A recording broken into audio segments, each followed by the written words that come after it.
Azhar. Saya sebagai orang yang awam, tidak berilmu, ikut ulama-ulama guru-guru kami di Azhar yang sudah mengeluarkan keputusan pada tanggal 15 Maret 2020 tentang gugurnya sholat Jumat dan sholat fardu.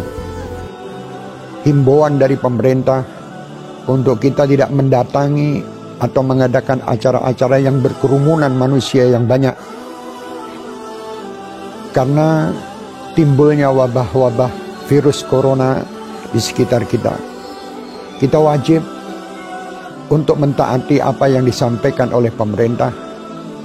Maka kita, ketika kita dikasih tahu jangan pergi ke tempat kerumunan orang, jangan pergi kemudian ke tempat orang yang berkumpul, kurangi aktivitas-aktivitas di luar, perbanyak kemudian aktivitas-aktivitas yang social distancing dan seterusnya, termasuk misalnya contoh sholat di rumah untuk sementara waktu.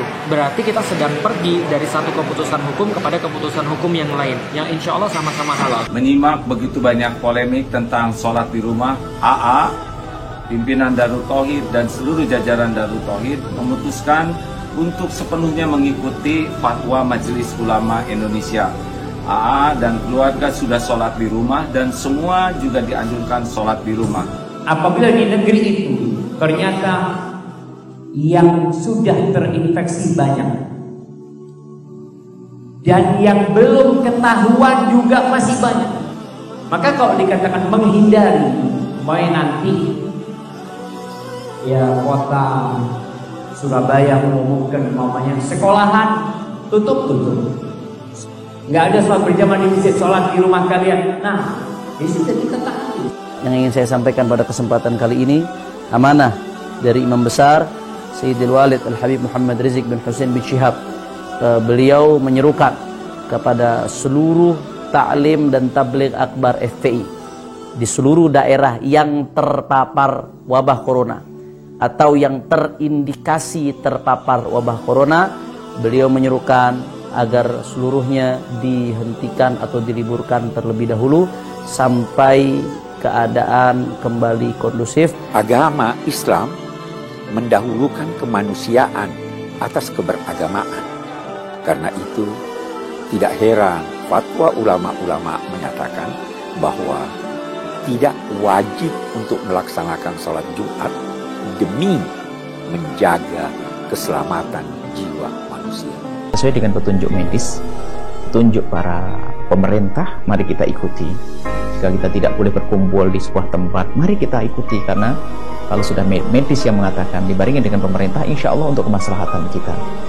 Jangan lagi mengadakan kumpul-kumpul untuk sholat berjamaah di masjid maupun sholat Jumat, karena penyebaran virus COVID-19, virus corona itu tidak kebanyakan kasus orang yang mengidap virus corona tidak menunjukkan gejala apapun. 85% tidak menunjukkan gejala apapun. Dan kondisi sudah dia nyatakan sebagai pandemi global, dan itu adalah penyebaran penyakit yang paling dahsyat. Hafizahullah, misalnya dilarang mengadakan acara-acara keramaian, ya sudah kita taat. Ya, kalau ternyata masjid tidak boleh datangi karena terbukti terjadi banyak virus corona, ya sudah, tidak usah datang. Mengurangi mobilitas, social distancing, hindari kerumunan massa, hindari keramaian, cukup berada di rumah kecuali ada darurat yang sangat mendesak. Kata mereka virus corona itu konspirasi Dajjal. Buktinya MUI Majelis Ulama Indonesia mengeluarkan semacam fatwa atau himbauan untuk menutup masjid. Tapi mal-mal, PT-PT, tempat hiburan dan maksiat kenapa tidak ditutup? Kenapa masjid aja? Kata mereka begitu, saudara. Maka saya jawab, dungu. Sejak kapan Majelis Ulama Indonesia MUI mempunyai wewenang untuk menutup PT atau menutup mal-mal atau tempat hiburan? Sejak kapan?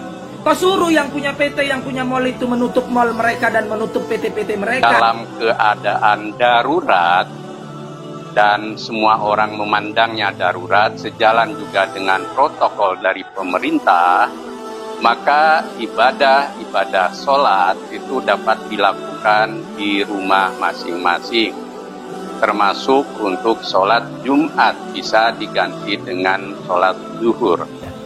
Dan saya juga menghimbau kepada pemuka-pemuka di agama lain, saudara-saudariku sebangsa dan setanah air, ya, agar sama-sama kita bersinergi menyampaikan kepada umatnya, menyampaikan kepada masyarakat juga di bawah binaan dan bimbingannya, agar senantiasa bisa menjaga diri, kesehatan sesuai dengan instruksi yang kita dapati, dan bisa menyatukan kita dalam suasana kebangsaan yang utuh, baik, dan semoga Allah membebaskan kita dari wabah COVID-19 ini dan memberikan hikmah-hikmah terbaik kepada kita.